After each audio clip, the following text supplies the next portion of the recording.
ਇਹ ਅਸੀਂ ਅਨੁਵਾਦ ਪ੍ਰਕਿਰਿਆ ਕੀ ਹੁੰਦੀ ਹੈਗੀ ਹੈ, ਕਿਵੇਂ ਅਨੁਵਾਦ ਕੀਤਾ ਜਾਂਦਾ ਹੈਗਾ, ਉਹਦੇ ਬਾਰੇ ਗੱਲ ਕਰਾਂਗੇ।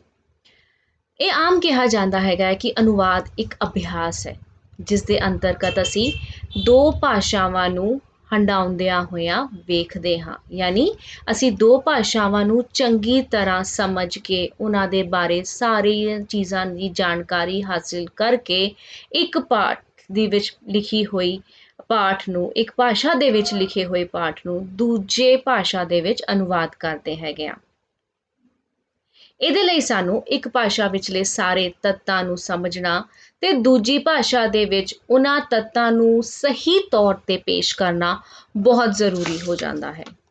ਜੇ ਅਸੀਂ ਅਨੁਵਾਦ ਪ੍ਰਕਿਰਿਆ ਨੂੰ ਦੇਖੀਏ ਤਾਂ ਸਭ ਤੋਂ ਪਹਿਲਾਂ, ਜਿੱਦਾਂ ਕਿ ਅਸੀਂ ਪਹਿਲਾਂ ਵੀ ਗੱਲ ਕਰ ਚੁੱਕੇ ਹਾਂ, ਕਿ ਸਾਨੂੰ ਸਰੋਤ ਭਾਸ਼ਾ ਯਾਨੀ ਜਿਸ ਭਾਸ਼ਾ ਦੇ ਵਿੱਚ ਉਹ ਪਾਠ ਲਿਖਿਆ ਹੋਇਆ ਹੈ ਉਸ ਪਾਠ ਦਾ ਚੰਗੀ ਤਰ੍ਹਾਂ ਗਿਆਨ ਹੋਣਾ ਜ਼ਰੂਰੀ ਹੈ। ਜੇ ਅਨੁਵਾਦਕ ਚੰਗੀ ਤਰ੍ਹਾਂ ਸਰੋਤ ਭਾਸ਼ਾ ਨੂੰ ਨਹੀਂ ਜਾਣ ਪਾਏਗਾ ਤਾਂ ਉਸ ਪਾਠ ਦੇ ਅਰਥਾਂ ਨੂੰ ਸਮਝਣ ਦੇ ਵਿੱਚ ਕਿਤੇ ਨਾ ਕਿਤੇ ਪਿਛੜ ਜਾਏਗਾ। ਭਾਸ਼ਾ ਨੂੰ ਚੰਗੀ ਤਰ੍ਹਾਂ ਜਾਣਨ ਤੋਂ ਬਾਅਦ ਉਹ ਮੂਲ ਪਾਠ ਦੀ ਪੜ੍ਹਤ ਕਰਦਾ ਹੈ। ਇਹ ਜਿਹੜੀ ਪੜ੍ਹਤ ਹੈਗੀ ਹੈ ਪਹਿਲੀ ਪੱਧਰ ਦੀ ਪੜ੍ਹਤ ਕਹਿਲਾਈ ਜਾਂਦੀ ਹੈਗੀ ਹੈ, ਜਿਹਦੇ ਵਿੱਚ ਅਨੁਵਾਦਕ ਪਾਠ ਨੂੰ ਸਿਰੇ ਤੋਂ ਲੈ ਕੇ ਅੰਤ ਤੱਕ ਪੜ੍ਹਦੇ ਹੋਏ ਉਹਨਾਂ ਦੇ ਵਿੱਚ ਆਏ ਹੋਏ ਅਜਿਹੇ ਸ਼ਬਦਾਂ ਨੂੰ ਰੇਖਾਂਕਿਤ ਕਰਦਾ ਹੈ ਜਿਹੜੇ ਸ਼ਬਦਾਂ ਦੇ ਅਰਥ ਕਿਤੇ ਨਾ ਕਿਤੇ ਉਹਨੂੰ ਨਹੀਂ ਪਤਾ, ਜਾਂ ਕੋਈ ਨਈ ਸ਼ਬਦ ਦੀ ਪਰਿਭਾਸ਼ਾ ਉਹਨੂੰ ਨਹੀਂ ਆਉਂਦੀ ਹੈ, ਜਾਂ ਕੋਈ ਇਹੋ ਜਿਹਾ ਸ਼ਬਦ ਹੈਗਾ ਹੈ ਜਿਹਦੇ ਬਾਰੇ ਉਹਨੂੰ ਜਾਣਕਾਰੀ ਹਾਸਿਲ ਕਰਨੀ ਹੈ। ਇਸ ਦੇ ਨਾਲ ਹੀ ਉਹ ਭਾਸ਼ਾ ਦੇ ਉਸ ਭਾਸ਼ਾ ਦੇ ਵਾਕ ਬਣਤਰ ਨੂੰ ਵੀ ਦੇਖਦਾ ਹੈ ਕਿ ਕਿਤੇ ਕਿਤੇ ਉਹਨੂੰ ਦਿੱਕਤਾਂ ਆ ਸਕਦੀਆਂ ਨੇ। ਫਿਰ ਉਹ ਪੁਨਰ ਪੜ੍ਹਤ ਕਰਦਾ ਹੈ, ਯਾਨੀ ਮੂਲ ਪਾਠ ਨੂੰ ਸਮਝਣ ਦੇ ਲਈ ਇੱਕ ਵਾਰੀ ਹੋਰ ਪਾਠ ਦੇ ਨਾਲ ਜੂਝਦਾ ਹੈ।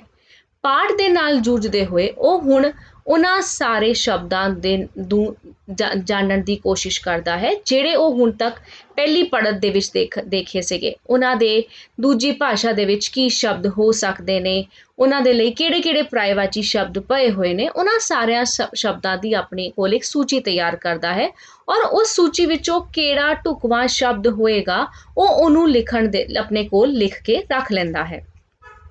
ਇਸ ਦੇ ਨਾਲ ਹੀ ਮੂਲ ਪਾਠ ਨੂੰ ਸਮਝਣ ਦੇ ਨਾਲ ਨਾਲ ਉਹਨੂੰ ਉਸ ਦਾ ਵਿਸ਼ਾ ਵਸਤੂ ਸਮਝਣਾ ਬਹੁਤ ਜ਼ਰੂਰੀ ਹੁੰਦਾ ਹੈ।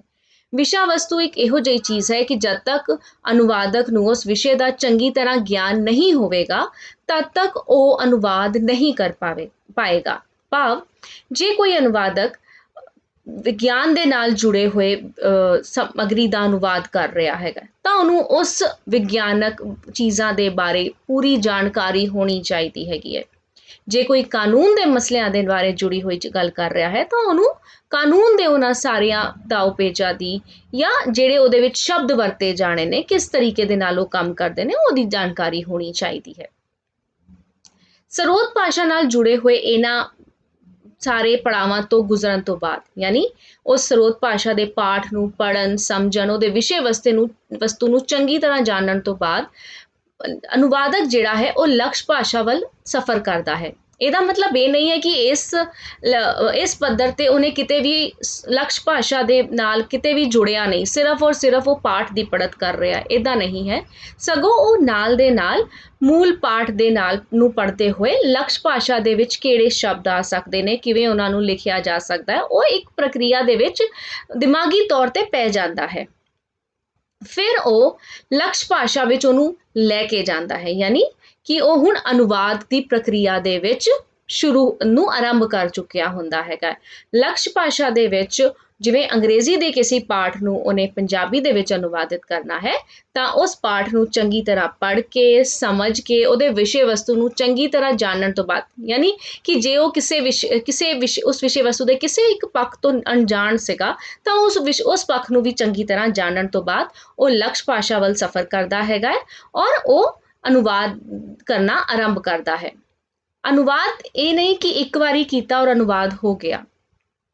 ਇਹਨੂੰ ਵੀ ਅਨੁਵਾਦ ਕਰਨ ਦੇ ਲਈ ਵੀ ਬਾਰ-ਬਾਰ ਜਿਹੜੀ ਹੈਗੀ ਹੈ ਪੜ੍ਹਤ ਕਰਨੀ ਪੈਂਦੀ ਹੈ। ਯਾਨੀ ਲਕਸ਼ ਭਾਸ਼ਾ ਦੇ ਵਿੱਚ ਜਦੋਂ ਉਹਨੂੰ ਇੱਕ ਵਾਰੀ ਲੈ ਗਿਆ, ਉਹ ਦੁਬਾਰਾ ਉਹਨੂੰ ਪੜ੍ਹ ਕੇ ਉਹਦੇ ਵਿੱਚ ਜਿੱਥੇ-ਜਿੱਥੇ ਕਿਸੇ ਵੀ ਤਰੀਕੇ ਦੇ ਰੂਪਾਂਤਰਣ ਦੀ ਲੋੜ ਹੈਗੀ ਹੈ, ਯਾਨੀ ਜੇ ਉਹਨੇ ਲਿਖਦੇ ਹੋਏ ਕਿਸੇ ਸ਼ਬਦ ਨੂੰ ਲਿਖ ਦਿੱਤਾ, ਅਨੁਵਾਦ ਕਰਦੇ ਹੋਏ ਕਿਸੇ ਸ਼ਬਦ ਨੂੰ ਲਿਖ ਦਿੱਤਾ, ਪਰ ਹੁਣ ਉਹ ਸ਼ਬਦ ਨੂੰ ਲੱਗ ਰਿਹਾ ਹੈ ਕਿ ਉੱਥੇ ਖਟਕਦਾ ਹੈਗਾ। ਕਈ ਵਾਰੀ ਅਸੀਂ ਕਿਸੇ ਸ਼ਬਦ ਨੂੰ ਪੜ੍ਹਦੇ ਹਾਂ ਤਾਂ ਸਾਨੂੰ ਸਹੀ ਨਹੀਂ ਲੱਗਦਾ ਕਿ ਨਹੀਂ ਕੋਈ ਦਿੱਕਤ ਹੈਗੀ ਹੈ ਉਹਦੇ ਵਿੱਚ। ਇਹੋ ਜਿਹੀ ਸਥਿਤੀ ਜਦ ਵੀ ਪੈਦਾ ਹੋਏ ਤਾਂ ਉਹਦੇ ਨਾਲ ਜੁੜੇ ਹੋਏ ਹੋਰ ਪਰਾਇਵਾਚੀ ਸ਼ਬਦਾਂ ਨੂੰ ਦੇਖ ਕੇ ਉਹ ਉਹਨਾਂ ਦੇ ਲਈ ਸਹੀ ਸ਼ਬਦ, ਢੁਕਵਾਂ ਸ਼ਬਦ ਲੈ ਕੇ ਉਹਨੂੰ ਲਿਖਦਾ ਹੈ।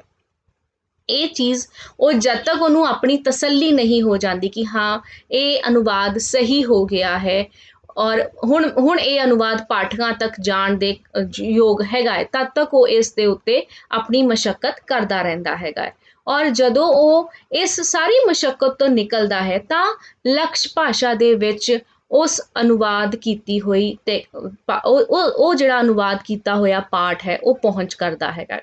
ਇਸ ਪ੍ਰੋਸੈਸ ਦੇ ਵਿੱਚ, ਇਸ ਪ੍ਰਕਿਰਿਆ ਦੇ ਵਿੱਚ ਉਹ ਜੇ ਚਾਹੇ ਤਾਂ ਦੂਜੇ ਲੋਕਾਂ ਨਾਲ ਵੀ ਸਲਾਹ ਮਸ਼ਵਰਾ ਕਰ ਸਕਦਾ ਹੈ। ਜਿੱਥੇ ਕਿਤੇ ਵੀ ਉਹਨੂੰ ਕੋਈ ਦਿੱਕਤ ਆਉਂਦੀ ਹੈਗੀ ਹੈ, ਜਿੱਥੇ ਕਿਤੇ ਵੀ ਉਹ ਕਿਸੇ ਸ਼ਬਦ ਤੋਂ, ਕਿਸੇ ਪੱਖ ਤੋਂ ਅਣਜਾਣ ਮਹਿਸੂਸ ਕਰਦਾ ਹੈਗਾ, ਤਾਂ ਉਹ ਕਿਸੇ ਹੋਰ ਦੀ ਮਦਦ ਲੈ ਕੇ ਹੋ ਸਕਦਾ ਹੈ ਕਿ ਉਸ ਉਸ ਸੱਭਿਆਚਾਰ ਨਾਲ ਜੁੜਿਆ ਹੋਇਆ ਕੋਈ ਇਹੋ ਜਿਹਾ ਪਹਿਲੂ ਹੋ ਜਿਹਨੂੰ ਅਨੁਵਾਦਕ ਨਹੀਂ ਜਾਣਦਾ, ਤਾਂ ਉਹ ਇਹੋ ਜਿਹੇ ਸ਼ਬਦਾਂ ਦੇ ਬਾਰੇ ਜਾਣਕਾਰੀ ਹਾਸਿਲ ਕਰਕੇ ਆਪਣੇ ਅਨੁਵਾਦ ਨੂੰ ਸਟੀਕ ਬਣਾ ਕੇ ਆਪਣੇ ਪਾਠਕਾਂ ਤੱਕ ਪੁੱਜਦਾ ਕਰ ਸਕਦਾ ਹੈ। ਅਨੁਵਾਦ ਦੀ ਇਸ ਪ੍ਰਕਿਰਿਆ ਦੇ ਬਾਰੇ ਵਿਭਿੰਨ ਚਿੰਤਕਾਂ ਨੇ ਅਲੱਗ-ਅਲੱਗ ਪੜਾਅ ਦੱਸੇ ਨੇ। ਇੱਕ ਪੜਾਅ ਜਿਹੜਾ ਤੁਸੀਂ ਇੱਥੇ ਦੇਖ ਰਹੇ ਹੋ ਇਸ ਚਿੱਤਰ ਦੇ ਵਿੱਚ ਉਹ ਹੈ, ਪਰ ਕਈ ਚਿੰਤਕ ਉਹਨੂੰ ਵੱਖਰੇ-ਵੱਖਰੇ ਪੜਾਵਾਂ ਦੇ ਵਿੱਚ ਦੇਖਦੇ ਨੇ। ਇਹਦਾ ਮਤਲਬ ਇਹ ਨਹੀਂ ਕਿ ਹਰ ਚਿੰਤਕ ਦੇ ਲਈ ਜਾਂ ਹਰ ਅਨੁਵਾਦਕ ਦੇ ਲਈ ਵੱਖੋ-ਵੱਖਰੇ ਪੜਾਅ ਨੇ, ਪਰ ਕੋਈ ਕਿਸੇ ਨੂੰ ਜ਼ਿਆਦਾ ਅਹਿਮੀਅਤ ਦਿੰਦਾ ਹੈ, ਕੋਈ ਕਿਸੇ ਨੂੰ ਜ਼ਿਆਦਾ ਅਹਿਮੀਅਤ ਦਿੰਦੇ ਜਾਂ ਕਿਸੇ ਹੋਰ ਸ਼ਬਦਾਂ ਦੇ ਨਾਲ ਉਹਨਾਂ ਨੂੰ ਜਾਣਦੇ ਹੈਗੇ ਨੇ। ਅਸੀਂ ਅਗਲੀ ਵੀਡੀਓ ਦੇ ਵਿੱਚ ਇਹਨਾਂ ਹੀ ਪ੍ਰਕਿਰਿਆਵਾਂ ਦੇ ਬਾਰੇ ਥੋੜ੍ਹੀ ਜਾਣਨ ਦੀ ਕੋਸ਼ਿਸ਼ ਕਰਾਂਗੇ।